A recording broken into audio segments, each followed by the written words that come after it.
fuimos ayer, es el donde fuimos al transbordo, más el bus 38.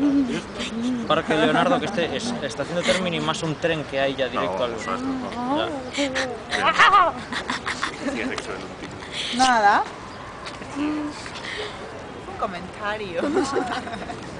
Ahí. Adri, guarda, bueno, lo meto. Mételo ahí, en el City Park. Pues vamos a los candados. Que Maribel y yo vamos a sellar nuestro candado. ¡Ay, qué bonito! Y Brayson, pobre, se tiene que comprar el candado para el sol. Pero no vamos a subir ahí. Ah, solo veníamos a ver, no puedo.